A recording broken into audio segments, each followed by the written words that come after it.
Good afternoon, everybody, and welcome to our session, Thinking Ahead and Looking Back. My name is Suzanne Stevenson. I'm Head of Media and PR at Hospice UK, and I'll be chairing this session today. I'll introduce our speakers just shortly for this session, but firstly, just a little bit of tiny bit of housekeeping.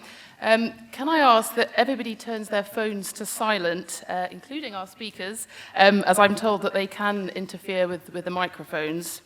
And just a reminder that all the presentations at our conference this week will be available on Hospice UK's website, so do have a look at that later. Also, just a slight change to the programme today. So we do have John Greenwood here. He won't be joining us on stage, but he will be involved in a different way later in the presentation, in the session. And we'll have a little bit of audience participation, I believe, as well from some other people. So more to follow on that later. But just to introduce our two speakers here on stage for this session. The first on my left is James Norris, who is the founder of My Wishes and the Digital Legacy Association. The Digital Legacy Association was launched here at Hospice UK's conference 4 years ago. Its mission is to help ensure that everyone's end-of-life care wishes are met, both in the real world and in the digital realm. My Wishes is a part of that. It's software that empowers the general public to document and share their end-of-life preferences. James sits on various technology, legal and social care related boards. He contributes and provides thought leadership in areas relating to death, bereavement, technology and the internet across a wide range of media, from TV to scientific journals. His many appearances and publications include on BBC Breakfast, Channel 4 News, the British Medical Journal and the Queen Latifah Show, to name but a few. In his presentation today, James is going to explore his journey with digital and death. He's going to explain how he intends to use the My Wishes software to make forward planning a part of all of our lives. And James will talk about how My Wishes is being used as part of a public engagement project in Staffordshire. And also, if we have some time, he's going to provide a live demo of the platform. Our second speaker to my right is Barbara Altounyan. Barbara's day job is in TV, but her absolute passion is the charity that she founded in 2017, the Hospice Biographers. The charity trains volunteers to record audio life stories of patients approaching the end of life in hospices across the UK. And many of you here, I think, will have done some interviews with Barbara through your patients. Barbara recorded her first ever audio life story when her own father, a doctor, was diagnosed with a terminal illness many decades ago. Today, Barbara continues to capture the precious biographies of those she comes across in her TV job. To date, she has recorded the life stories of an eclectic mix of people, the rich and famous, victims of injustice, and simply those who wish to tell their unique story. And one day, she hopes to create a national library of these life stories in the UK.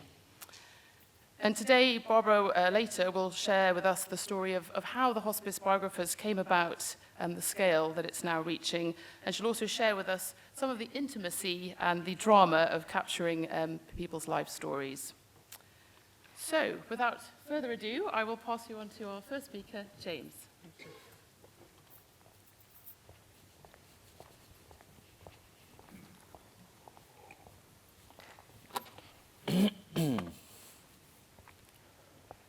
Hello everyone. I'm going to start by telling you a little bit about myself. So I've founded and participate in a number of different organisations. However, my story in this area really started when my dad died. It was a time when I was transitioning from Jason Donovan and Kylie Minogue to Guns N' Roses. So it's a time in my life when music was really important, but there was elements of that music. So one of the songs refers to cancer, there's death, there's skulls. You can see me there wearing my first ever Guns N' Roses shirt after I'd made my transition. And music became, when he died, something that was really powerful for me. And it got me thinking a lot about, which songs were of importance to me and which songs I'd want to have played at my funeral. I went to a Catholic school. I studied IT with drama, and I worked within the technology, but specifically the charity marketing and the healthcare marketing realm for a number of years before setting up what I do now. So we're going to start with theory, the internet. So the internet has been the biggest catalyst for change since the Industrial Revolution, and it's changed the ways in which we interact with one another, and it's changed the ways in which we engage with one another. And just to give you a very quick snapshot, there are 300 million photos uploaded to Facebook every day. So the ways in which, we store this information, the format in which it's kept has changed forever. So the first question and the first part of audience participation is going to be the question, what do you think of the internet and how it's being used today? So there's a number of different ways and a number of different routes that you could think about this, but ultimately there's things that may be provocative, there's things that we create, there's things that governmental organizations create, but ultimately our opinions are of no relevance. The ways in which the internet is being used, the ways in which it's being used towards the end of life, the ways in which it's being used in hospitals, in hospices, that is occurring, so our opinions on this subject matter is really obsolete. The first term we're now going to look at is digital legacy. So put your hands up if you've heard of the term digital legacy before. Okay, keep your hands up if you understand what it means. Okay, so ultimately our digital legacy is what remains of us digitally after we die. And a lot of our digital legacy can be made up of our digital footprint. So it could be the interactions that we have on Twitter, our Facebook account that's been curated by us and co-curated by others who have added messages and comments on our news feeds. And this area, our digital legacy, the information that remains about us after we die is becoming increasingly important. So this is a screenshot of my housemate from university's Facebook account. Ben died of adult sudden death syndrome when, it's a few years after university, after it finished. And when I found out about his death, the first place I went to was his Facebook account. His Facebook account means more to me than where his ashes are scattered. I don't know if I'll ever go to where his ashes have been scattered. I will not go to a religious place of worship to remember him, but I will go to his Facebook account. We've got photos on there of us at university. We've got shared messages. So I'm able to, as and when I want to, access that information. Now, being a stereotypical guy in England, as was Ben and Ben's friends, most of us like football. And a friend of mine after Ben's death decided to create a fantasy football league in Ben's name. And there's actually a lot more people here, so I'm not doing too badly. I'm 8th there, but it's 8 out of about 50 people, so I'm not that bad. This account has been created, and at the beginning of each football season, we spend £20 to be in the league, and then at the end of the season, half of the money goes to the winner, and half of the money goes to Ben's chosen charity. And it's a non-morbid, contextually relevant way for us to remember him. And this means more to me than where Ben's ashes are scattered. This platform, fantasy football, this league that we've created, means more to me than where his ashes are scattered, or perhaps a place of worship where I would perhaps go to remember him. We carry out some research every year called the Digital Death Survey, and we explore how the internet is changing the ways in which we think about, grieve, and plan for death. And our research finds that, the value that we're placing on our digital legacy is increasing year on year. The second term we're going to look at is digital assets. So our digital assets are possessions that are purchased, stored, or available online. And they're located across a range of different areas. So they could be stored on our laptops, on hard drives, old hard drives, in cloud computing software, and services like Facebook, Twitter, Instagram, all of which may have a password on. So our digital assets, our physical assets, are increasingly becoming digitized, and our digital assets are increasingly being locked behind different passwords and located in different places. So we're now going to look back. So we're going to look back at some of the work we've done at the Digital Legacy Association to try and address this area. So we support the general public and healthcare professionals in all areas that relate to planning for death digitally, grieving for our loved ones online, and ensuring that people's wishes are met digitally. And we do this through awareness, education, evoking relevant conversations, helping people make the best decisions for them and their loved ones, and hopefully lead to better outcomes. We do this through a number of different ways, but the ways in which we engage with the general public, ways in which we engage with healthcare professionals and try to better inform individuals about this is by working with governments, by working with the NHS, by working with blue chip companies like Facebook, the Law Society, etc. We've published a framework. So this is a conversations framework for health and social care professionals. It's very, very simple, but it goes through and supports professionals think about the kind of conversations they might have with a patient who might be on a ward looking at their phone. So we argue that digital estate planning and digital legacy safeguarding should form a holistic approach to advanced care planning. It can be a very easy conversation to start when you're talking about somebody's digital assets and their digital life, rather than talking about perhaps the more medical aspects of advanced care planning that is about them. But when you talk about their digital items and their digital assets and their legacy, it's more about access. It's more about the ownership. It's more about wanting, whether or not you want your son, your partner, etc., to be able to access these devices. So for some people, it might simply be telling their digital legacy planning, if you like, might just be telling their loved one the password for their mobile phone. When I was younger, my mum used to have next to the landline phone, we used to call it a phone, but now we call it a landline phone.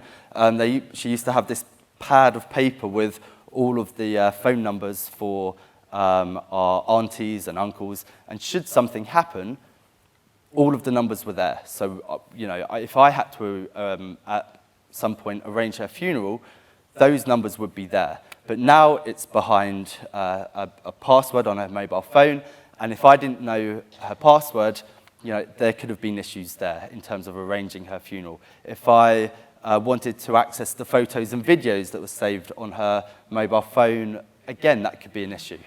For other people who've got a range of different online accounts, whether it's gambling accounts, social media accounts, etc., some of them have assets of a monetary value, and some of them have assets of a sentimental value.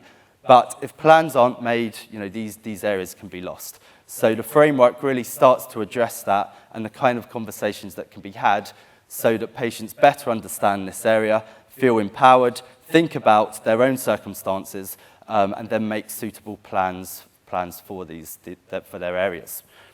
We do a lot of campaigning, contributions. We run an annual conference called the Digital Legacy Conference, which again, believe it or not, explores digital legacy and all areas in terms of planning for death digitally.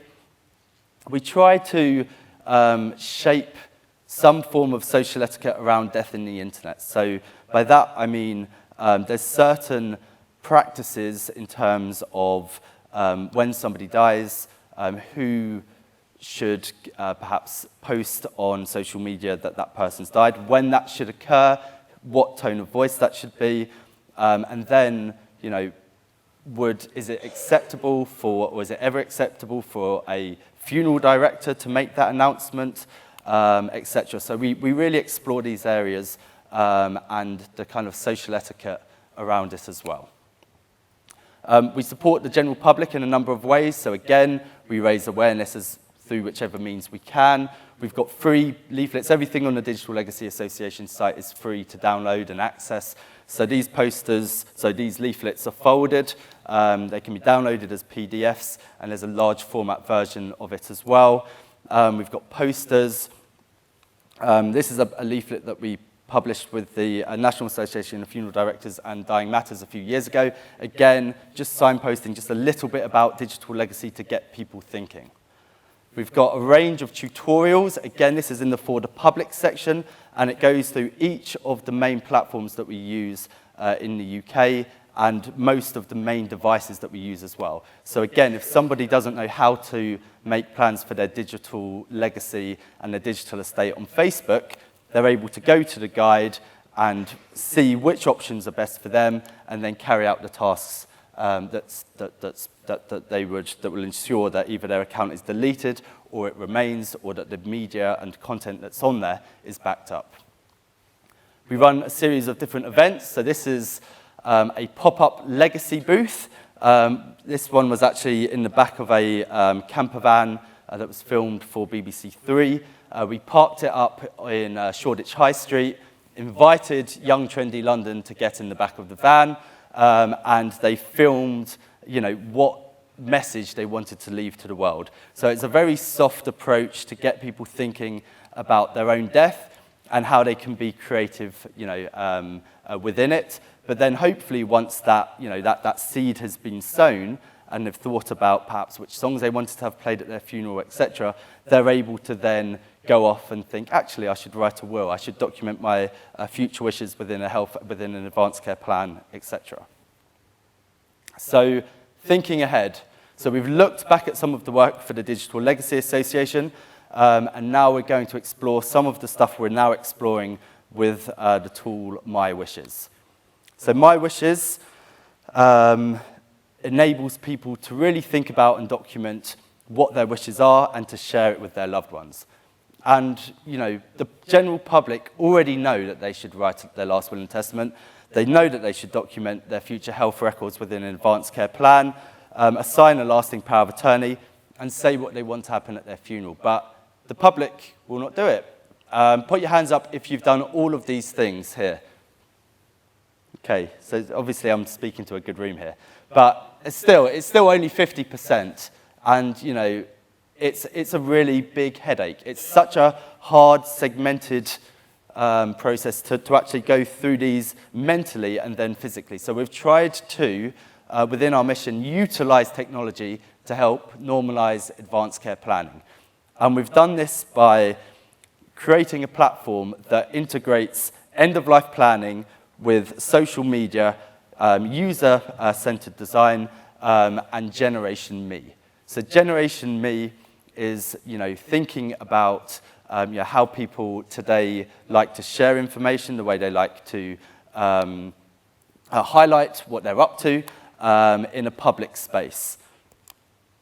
So My Wish is now available to all, and this is the dashboard. So this is the user dashboard. So when somebody signs up, it's been designed, as I say, very much like a social media site. Down the left-hand side, you've got the main menu, and then in the middle, you've got pieces of information that kind of empower the individual to understand and better document their wishes.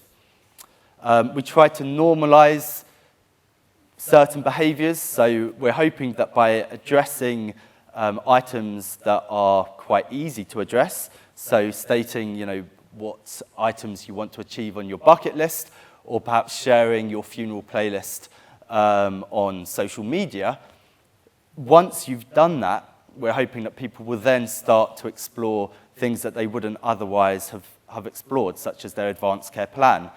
And not only address their advanced care plan, but do it a lot earlier, at a lot earlier stage than what people do today. We're currently working on a pilot within My Wishes, in South Staffordshire, on a project called How I Want to Go. And in this project, we're trying to join the dots, both digitally, so within the digital space, and within the physical area of South Staffordshire. So when somebody enters their postcode within the South Staffordshire region, they get what's known as hyper-localized content. So they get content that's relevant for that area. If they wish to share their ACP, it gets sent directly to an email address at St Giles, where it's facilitated. So we're piloting and we're exploring, how we can bridge the gap of paper ACPs, reduce the burden of paper ACPs needing to be uploaded to a portal and just send it directly.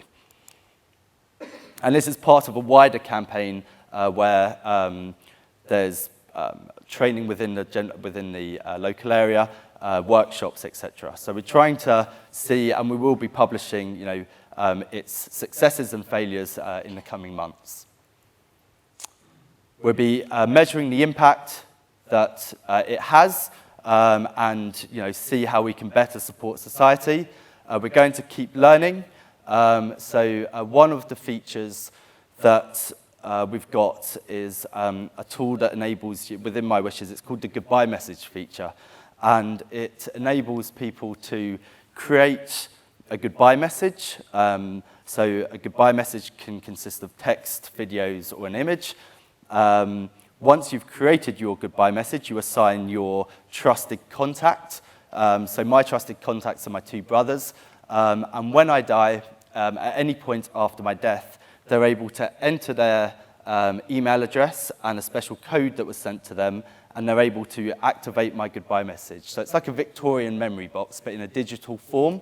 So my goodbye message is sent out immediately, and scheduled messages that I've scheduled for the future are able to be sent out on those specific dates. Now this message was from Letty. Letty was an amazing patient at St. Francis Hospice, and she wanted to leave this message, which was sent out publicly and after her death, and directed at her son, Vladimir. So again, we're learning from the ways in which our users are using the platform, and the kind of behaviours that they have. In this screenshot, you can see the funeral playlist and the song. What song is it? A Rihanna song.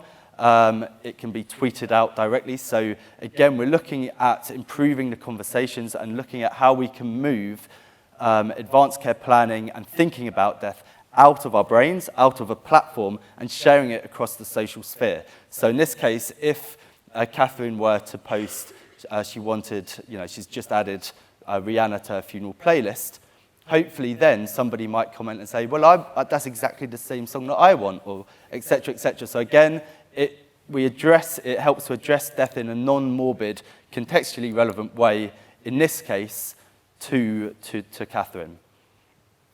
Now, what we're going to do if there's time, how much time do we have left?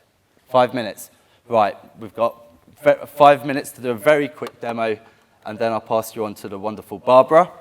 Excellent. So this is My Wishes. This is my user dashboard. On the left-hand side here is the navigation. I'm going to quickly go to the advanced care plan part here. But as mentioned earlier, you've got the questions here. You download the form locally. So you can download it in this circumstance as a PDF. So you've got a copy here that can be with instructions at the start, and then information about what you want to happen with your care, etc. So that can be emailed on, it can be printed out, but then it can, whoops-a-daisy, it can also be shared in this circumstance to a specific point. So if there's time for questions at the end, if we go through them, but I'd like to thank you for listening, and I hope that this was of value. Thanks a lot. Thank you very much for that, James. That certainly made me think very differently about my digital legacy. Our next speaker is now Barbara, and I think there needs to be a little bit of transfer of the lapel mic involved, so which hopefully will be a smooth one, but we never know with technology. Yes. Don't do that. Do you want to do a little test of that, Barbara, just to check the...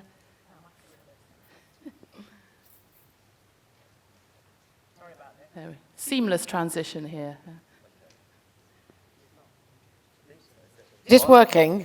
Oh, I think I've got it down there. Yeah. That's okay. Hello, can you hear me? Yes, there we go. Okay, hand over to you, Barbara. I just need one more little thing, which is the operator. Do you have the operator for that? That's it. Hello, I'm Barbara, and I'm from the Hospice Biographers, and I just want to ask you one question. Have any of you recorded a family member's life story on audio before they died? All those that say yes, please put up your hand. Put up your hand now. There must be one of you. Oh, one. Two. Okay, me, next three. The purpose of our charity is demonstrated with that thing. I mean, it's just, we just need to record people's life stories who are important to us. I've made this little video for you to watch, and it's to kind of make you realize that the problem of not recording people is universal. I love my gran. I love my sister. I love my dad. I love my mum. I love my granddad. I love my dad. I loved his stories. I loved his voice. I loved her voice. I love her voice. We would love to have actually heard their stories and their lives. I just never got around to recording him. Then it was too late. Then it was too late. I'd give anything. Anything. Anything to hear her voice again. I wish there'd been someone Who could have recorded him. In good time. Meet The Hospice Biographers. It's a new charity called the Hospice Biographers, and basically going to go around the country and take down stories, which I think is really cool.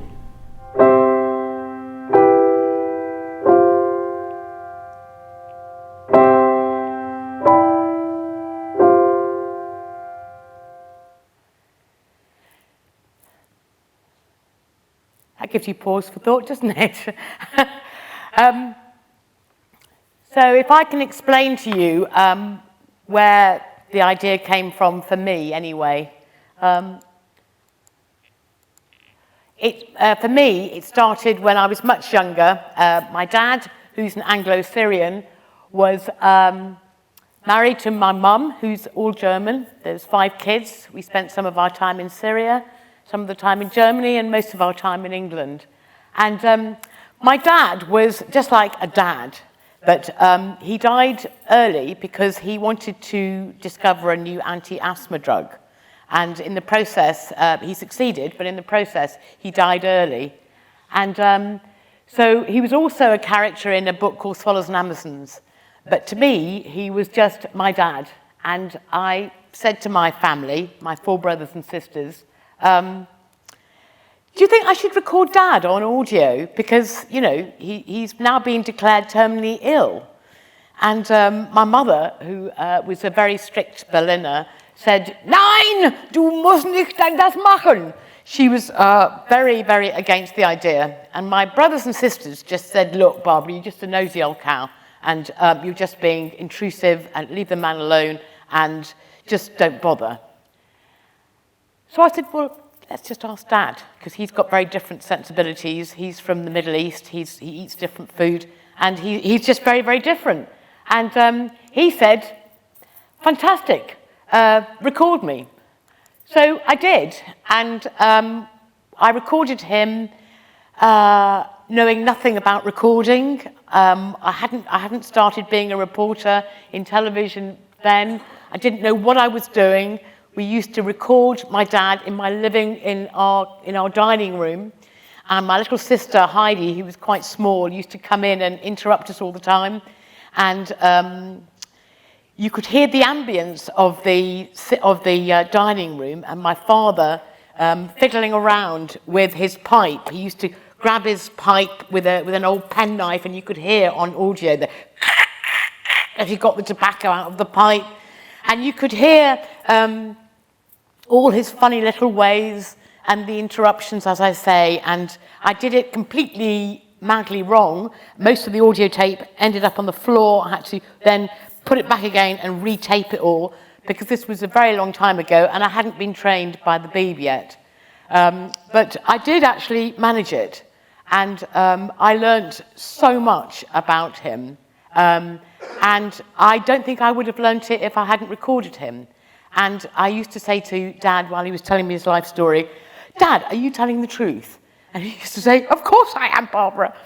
But, you know, he had just such an amazing life, and I was completely self-absorbed. Didn't actually think that he lived before I lived.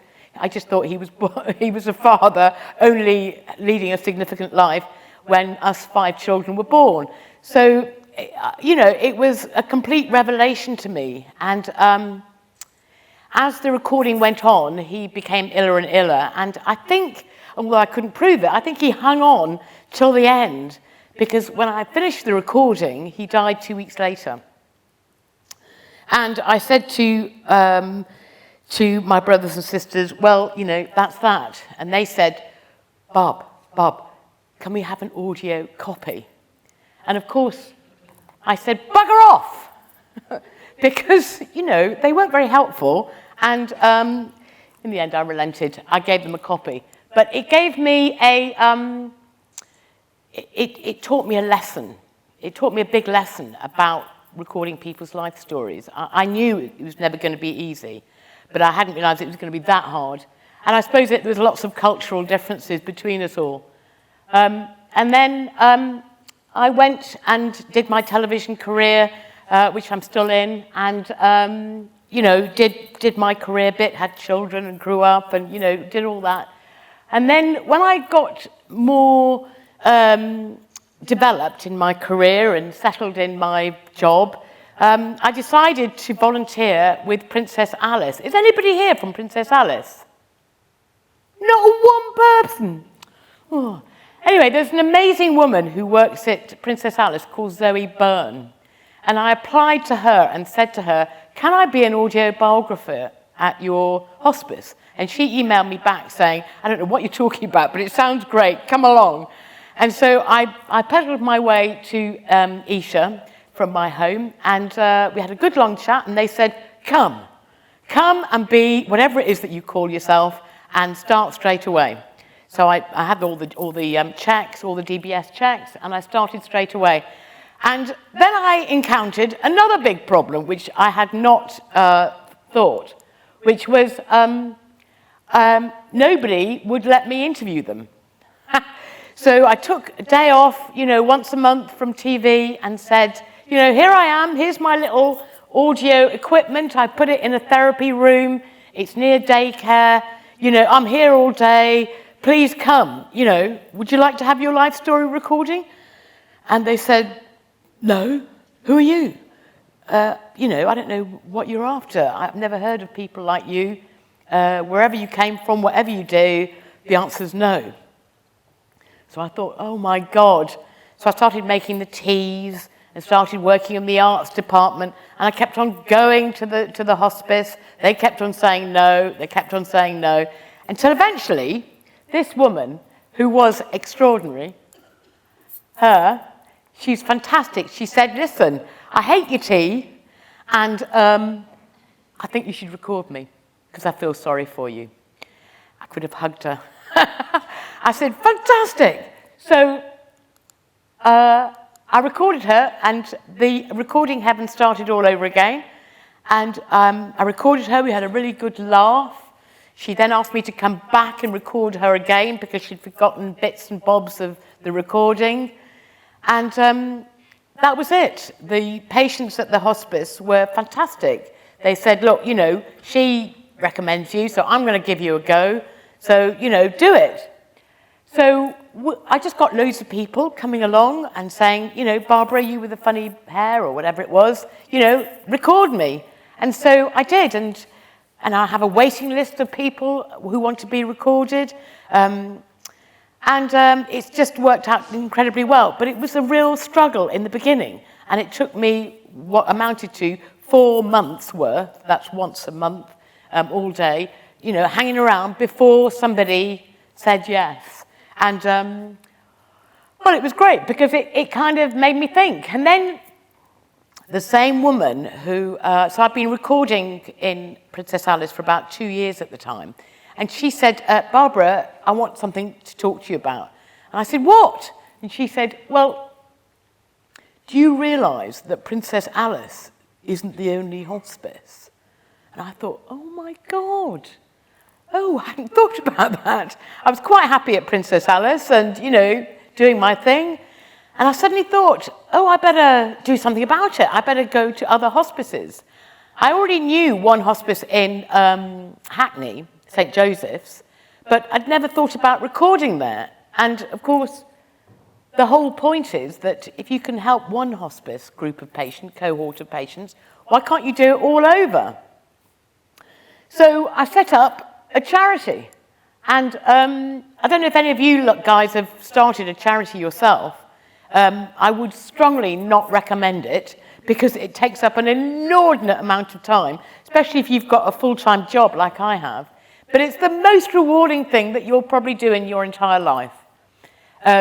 It's fantastic, and one of the cleverest things that I did was not my idea, but somebody said, if you're going to start a charity, find at least 4 people who are absolutely vital to your hospice Biographers charity. Find the people who are going to make the wheels go round and make a difference. And so I basically stalked Dr. Ros Taylor, MBE. I know she's not in the room today, but I did. I stalked the poor woman. And I kept on saying, you know, can I see you? Or, you know, are you available now? Can I come along? And half the time I was kind of leaving work early to go there, you know, and it was, you know, quite hard to get her. But eventually I did get her. And I said, look, will you become a trustee? And she said, do I have any choice? I said, no. So with that meant an awful lot because my partner and I, who's about to speak, decided that if we're going to launch a charity, we've got to go and visit all the hospices in the country. And that means starting off down south and going all the way up. And I used in all my emails Dr. Ros Taylor, MBE, because they wouldn't have seen me. I'm just a TV exec or whatever. I don't know if you heard the earlier discussion from somebody who was saying that, you know, television people are awful and journalists are all awful. You know, I don't know what people think about my profession, but they don't trust us. So I needed to have Ros Taylor. And she was just like a golden secret and made all the difference. John, have you got the microphone? Are you going to tell us just a few words about what it was like going around? Well, I'm John Greenwood, hello. And what Barbara didn't mention was that as well as having a golden angel with Ros Taylor, she also needed somebody else who had a vehicle, and that was me. So in my van, we rather stupidly, and I think after a few drinks one night, decided that it was going to be a really great idea, if we were going to kick this thing off nationwide, to go on what we grandly called our road tour. This is how it started. By the way, I'm another ex-TV journalist. I cut my teeth in print in Manchester and radio and television. And so Barbara was working in as a volunteer at Princess Alice. I live in northeast London, so my local hospice was St. Joseph's. And because we have a similar sort of background, we got together. One night we thought, maybe after a few drinks, that wouldn't it be a great thing to go around the country and see how people react to this idea of the hospice biographers. So there we are in the middle of that picture there. Camping? Hotel fees are very expensive, you know. Well, I was looking at the map actually, Barbara, in the middle. That's how we started off. Essex, Edinburgh. Now, we both can't talk together. Bang. We started off rather with a basic idea of let's start at the south and work our way north. So we started off in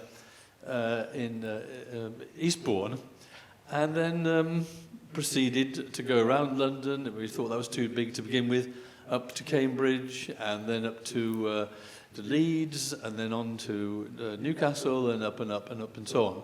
As Barbara said, we were trying to do it on the cheap, so I used my old scout tent from time to time, when we got to know each other better, of course. And there we are. So that's how it kicked off, rather naive, I suppose, and childish, but it did the trick, and we met some fantastic people, and that was the start of our journey. I guess we know a lot of hospices more than many other people now. We've covered, I think in that first trip, we covered about 22, and we've gone to over 40 now, 40 hospices in our visits where we've trained people. Barbara, do you want to flick the button again and we'll see what else we come? So we travelled thousands and thousands of miles, and we went to go and visit lots and lots of different hospices, some of whom are here tonight, and each hospice was completely different from the other. We'd go to one part of the country to another, but it didn't actually make much difference. It was the people who were running it, and of course it was the patients and their character, their loves, their hates. So we soon realised that it wasn't a kind of, because I'm BBC, I think of the BBC as one monogamous thing, but they're not. Hospices are with their own kingdoms, their own types.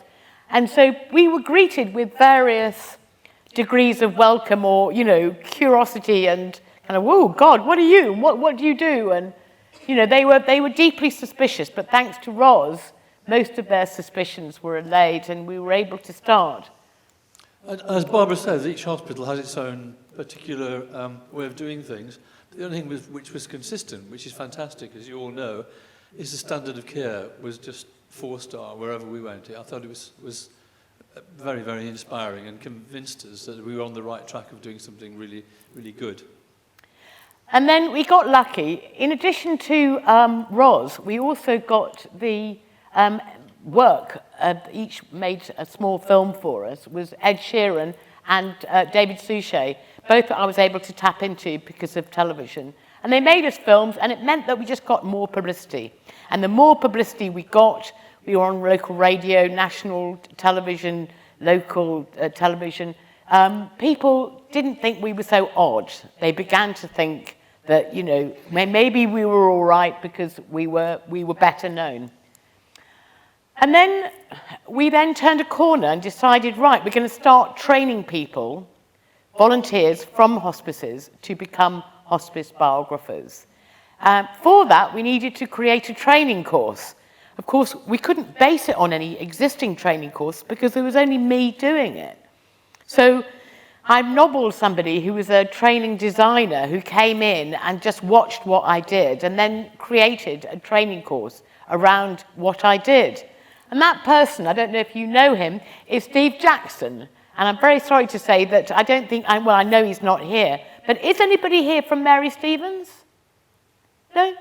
Well, they were very, very kind, and he let us stage our pilot training course, which was enormously helpful for us. We got a cohort of patients that came in and listened to what we were doing and gave us their response.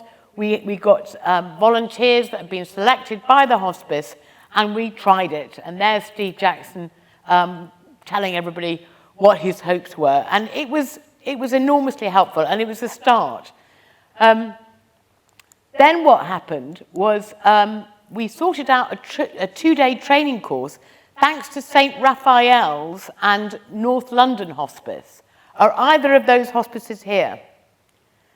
Anyway, North London Hospice helped us do the training course, and St. Raphael gave us a wonderful person called Caroline Snow, who's that lady there. She's just fantastic. She just got our training course and brought it into a really good state and made the training course really work. And of course, the training course is based on something called chronological interviewing, which is more or less, if you do it properly, guarantees that things that you've forgotten, you will recall. She also showed us the importance of, when you're selecting people, to find people who are very still and have an ability to be tranquil with patients, and also to have concentration. Concentration and focus is a big thing at the moment, because I think as adults, very many of us don't have focus anymore. I don't know if you've noticed that. I think it's because of social media or the way we live. But when you're with a patient and you're recording them for an hour and a half, if you start looking at your iPhone or you start fiddling around doing something else, it's enormously insulting to them, and they feel that they're wasting your time. So we pay an awful lot of time and trouble finding the right volunteers who can actually focus. And with this, and there are obviously quite a few modules which are interactive modules, we've really got a fantastic training course. And we've got this lady there to thank us.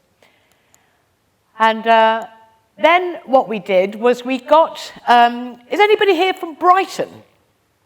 Myton Hospice or Gerontology Unit at Brighton General? Anyway, we've now got academic evaluation for the work that we do. So we're being evaluated to see the extent to which our work is giving therapeutic benefit to our patients and their families. And so we have got, quite a big data collection, just as James was talking about.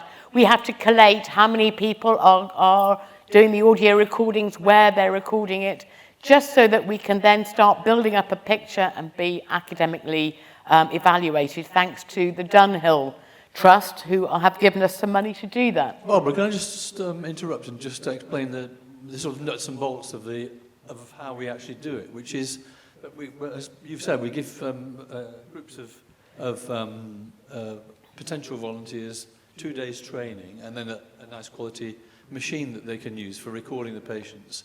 So, for example, at St Joseph's in Hackney, where I do my stuff, I go into daycare once a week, and there are another 2 volunteers who work with patients at the weekend.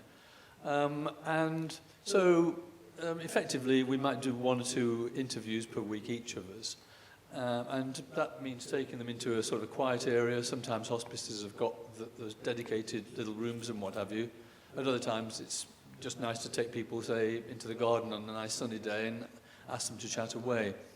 And it works pretty well. We've got now, I think, about a couple of hundred interviews. Yeah, let me just stop you there, John, just because we're now going to go to Emma. Emma, can you just stand up? Emma is from St Leonard's Hospice in York, and they are so wonderful at doing hospice biography work that we're now working with them to do a partnership scheme where they start training people around them. Emma, would you mind just telling us a little bit about it? Yeah, so sometimes in life things kind of come along for a reason, don't they? And Barbara doesn't actually know this, but at the time that the road trip was occurring, a close personal friend of mine was dying from motor neuron disease, so living with and therefore would ultimately die from. She was at peace with the kind of dying process, her symptoms were controlled, etc., etc. The one thing that was absolutely devastating for her was that she knew her 7-year-old son and her 9-year-old daughter would forget the sound of her voice. And I just, this was personal for me. And then it just so happened that your road trip brought you to York. So, massively personal, as I say. So we started recordings in November last year, October, November last year. We've done on average 1 a week since then. Not all of them have resulted in information going to the family, because sometimes it's enough for patients to simply talk through what's happened, and they don't want to get to the end point of having that recording. But we've had families come back and say just what a massive impact it's had for them in terms of coming to terms with their bereavement journey. Look North, our local BBC News station, they got hold of it, and they did an interview with a patient talking about the impact that it had had on them and the kind of peace that it brought them in knowing that their story was being told and that their family would have that gift of voice. I think the other thing it's done is, you know, we often talk in hospices about it being an absolute privilege to care for people at the end of their lives, but to listen to somebody's life story and to be able to capture that, that's really powerful for our staff and volunteers. And yeah, I mean, we're absolutely delighted that we're now going to be able to start to pass on some of those training skills and some of that knowledge to other people around the hospice world to try and just increase the number of people that have got access to this training, because it really is, it's absolutely brilliant, and you know, it costs nothing. That's the, you know, the massive benefit of having it supported by a charity. For those of you wondering about whether it impacts on your own income, absolutely not. It's really not an issue for us. But you know, the impact for patients just speaks for itself. Thank you very much. It is free, and there is only a time when you can record. Thereafter, it's too late. So this, as you know, is a big deal with me because of my own situation. It's all free of charge. We've trained 30 hospices. We've recorded 190 life stories, which would otherwise never have been recorded. It's all free of charge. You do get a Zoom HP4N audio recorder that has to be kept under lock and key. It's quite expensive, but it's worth every penny. We started exactly 2 years ago. Our training scheme is very much escalated, very much speeded up, because we obviously had an awful lot of compliance and hello, greet and meet and things to do in our first year. We've also been selected by an organisation of Hackney hipsters to basically record a general palliative care radio show once or twice a month. It's a 2-hour radio show about palliative care issues. It's not just about our charity. And we do it with patients and with palliative care workforce and palliative medicine consultants and, you know, big posh people, you know, ordinary patients. We do it in a rickety old studio that's made out of bits of paper and toilet roll, I think. It's quite an extraordinary space. But the show itself is very, very good. And we ask people to come in and become special guests and record their own thing that they're very passionate about, and then become an interviewer for an area of palliative care that is outside their immediate knowledge. And what that does is it makes it so that the argument about that particular issue is refreshed by a new perspective. And so that works very well in terms of the palliative care issues. And we're also applying now for a big heritage lottery grant so that we can open up a library. The library will be called the National Library of the Unheard. And the purpose of it will be to use life stories with patient permission, and it's not just hospice patients. We're going to be doing lots and lots of different people, ordinary people. And the idea of the recordings is to make other people walk in other people's shoes.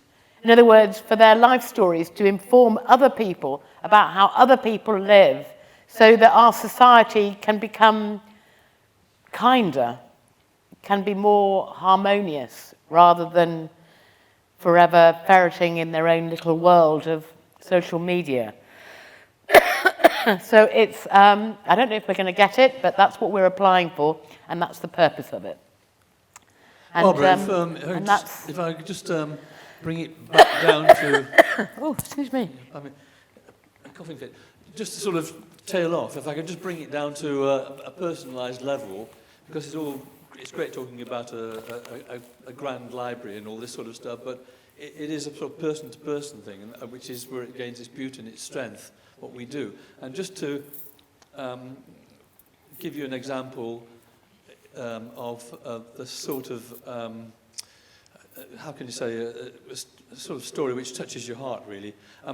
One of my daycare patients was a lady who was 96, an old lady, but she had a pin-sharp mind, and she was very funny, full of life. And so she volunteered very readily, which was great, to do the interview with me. And so we sat down together, and this lady was, as I say, 96. So when the war was on, for example, she was a young woman, so I could remember some quite vivid memories of London, the Blitz, the East End on fire, and all that sort of thing, and had very moving stories about people who were sometimes killed in the flames.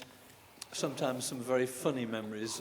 She didn't know the name of her husband, for example, until the day they were married. He was a Scottish guy, and everybody called him Jock in the office. So she only found out that his name was Walter before they actually walked up the aisle together. But anyway, as I say, she was full of these little stories. A couple of weeks went by. Mrs. John didn't turn up, and I asked the head of daycare, Amy, what had happened. Oh, she wasn't feeling very well. She had a bit of a cold. Third week, Amy just said to me, Mrs. John died the other day, and I thought, gosh, my first thought was, what a terrible thing. But we've done the recording, and so of course I reminded Amy about this, and then Amy said, that's right, you did, and her relatives were told. They couldn't find the USB sticks that we record on, first of all, but just before her funeral took place, they found them in her purse. And so I wasn't there, but about 10 minutes of the recording was played. And Amy, who went along to represent the hospice, said it was really moving. And she said during the recording being played out of their early days, she saw her sister, Mrs. John's younger sister, who was 94, at the front of the church, with her shoulders heaving, she described. So she went down to put her arm around her and console her. She said she wasn't crying, in fact, she was laughing. That she was laughing at the memories that had come flooding back when they were all kids together and playing in the East End. So she just sort of encapsulated it by saying laughter and tears. And I thought that is a beautiful way to remember Mr. John. So if you wonder what some other patients have got to say about us, we've recorded these thoughts.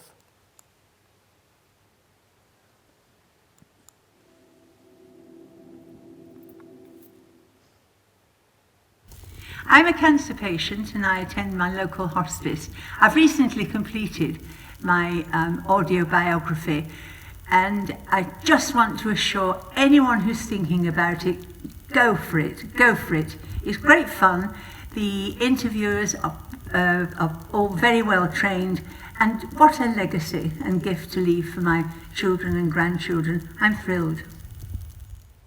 I've just been with Barbara doing my audio biography, and I've really enjoyed it, and I've seen a different perspective of my life actually, and also I feel it's going to be great for my family, my children to listen to, and it's been a really positive experience. I've really enjoyed it, and it was unexpected, so yeah, I've loved it. I think it's a really good idea, and I hope people support it.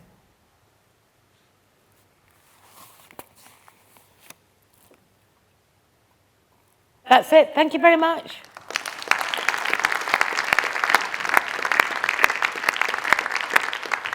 Thank you very much, Barbara. You've given us a really good insight into the hospice biographers and how that works, and it's great to see that patient feedback as well at the end. So we now have some time for some questions. We've got one roving mic, which I can't quite see at the moment, just back there, I think. And then we've got some, oh yes, over here. We've got two static mics and then two other ones at the top. So if you'd like to ask a question, if you just raise your hand, we'll check which microphone's nearest to you. If you could state your name as well, please. Oh, it's Amanda Darley from the Prince of Wales Hospice in Pontefract. Just wanted to ask Barbara about a radio show and where we could listen to that. Yes, we've got 11 podcasts and it's on our website. All you do is just go onto our website and look for the radio thing. It's called We Remember Lives, and the radio show is called Threads. And absolutely everybody and anyone who's got something interesting to say about palliative care can come on board. Do look at our previous podcasts. They are represented on Royal College of Physicians, Royal College of Surgeons podcasts. So So please join in the debate. I've got a question here at the front, lady in the white shirt. Hi, question for James, please. We were working with our Diamatters Week last 2 years on looking at digital legacy, and we approached our local Curry's PC World and one of our O2 stores, and at the local level they were very interested in supporting us because they have a lot of people coming in. We got quite far down in the line with them, and then actually when they went back to head office and asked, are we okay to go ahead with that, there was a flat no, and the reason being because of GDPR, and they were very uncomfortable and kind of giving advice to people about sharing passwords and that kind of thing. So my question was, how have you kind of got around that? Are there any tips that you can give us for trying to work with those big corporations at a local level around that GDPR kind of issue, really? Yeah, so in terms of password sharing is really, really difficult to advise on. It's almost, if you advise somebody to share their password with somebody, let's say you advise somebody to share their mobile phone password or their Facebook password, you're going to probably break the terms of service that user has entered into with that device or with that platform. So we don't ever say, you should pass on your password. We don't ever say you should do this or should do that. You just give them the options. You say what these options are, and you get each person to think about, what the implications would be if they were to make plans down a certain way, and if they were to make plans down the other way, and you leave it in that regard. So I think when it comes to training, let's say, people within a local area to kind of pass on that information, it's really got to be, there isn't a best practice or a way to pass on passwords. These are the options, and if you told somebody at PC World or Curry's or what have you to that is the advice that's set, it should be easier for them to pass it on. But by leaving it to them, with it being quite ambiguous, I could see why there'd be, what advice should we give? So that would be the main thing. But passwords is the one thing out of all of the advice that really kind of people trip up on, because it is so subjective based on each person's relationship with technology, what content they've got, how many platforms they've got, their time of life, their health conditions, etc., etc. So, yeah. Any other questions out there? Hi there, a question for Barbara. My name's Jim, I'm a marketing manager for Kirkwood Hospice based in Huddersfield. We've been doing quite a lot of work to try and open up our teams to talking to patients and families and carers about their stories and how hospice care or palliative care in some respect has helped their experience and helped to improve their quality of life. I just wondered if you'd had any similar experiences through the biography process of sort of patients being more willing to share their story to almost support us to expand awareness of hospice services locally. Yeah, actually we've got a particular policy about that, if that's the right word. What we say is that everything that they record about their life story is their own. So that's private, and they can do what they want with it. If they want to, put it on the front page of the Daily Mail, they can do, but it won't come from us. But we also say that our hospice biographers should go in separately and say to the patients, would you like to say something about your care in the hospice? Would you like to help them and promote what they do? Because has your time here not been incredibly beneficial? And of course they always say yes, but it's a separate recording on a separate USB stick. And although it's the same person doing it, it's a separate thing, because obviously we want to support the hospices that we work in, but what we don't want to do is them to use their life story unless they want to. But I don't want them to think that any life story that they record is automatically going to end up with the hospice, because I don't know if you've ever had your life story recorded, but when you do, you completely lose sight of what you're saying and what your memories are. You don't even know and see the person who's recording you. You're lost in another world, and you remember things from your past that you didn't even know you had, and you have minute detail of people when they were tiny, you know, when you were tiny, when they were tiny, when things were very different, and you can have huge, great big memory recall. But that can be very personal, because when you listen back to it, you think, oh my God, you know, all these things that happened. It should be them and them alone who makes that decision, and they've got to have the fullness of time to think about it. And I'd hate them to feel that they were under any pressure, so we do it separately. Hi, Barbara. We're working in very similar areas. Excuse me. I'm at the University of Sheffield and work with the Oral History Society.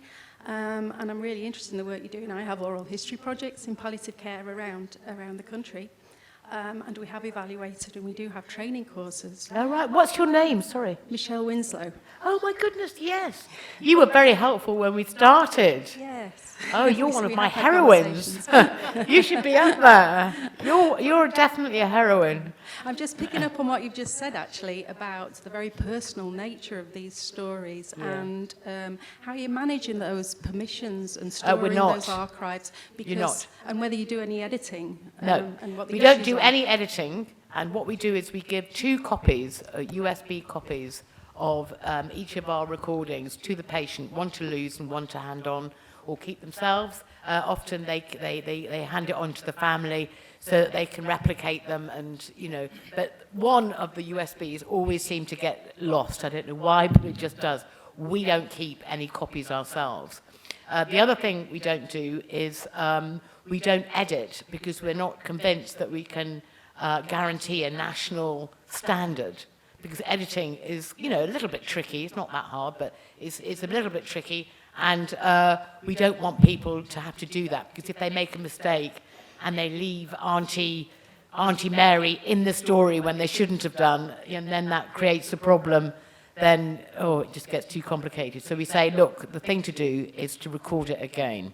So since I've been recording, which has been a jolly long time, since I was in my 20s,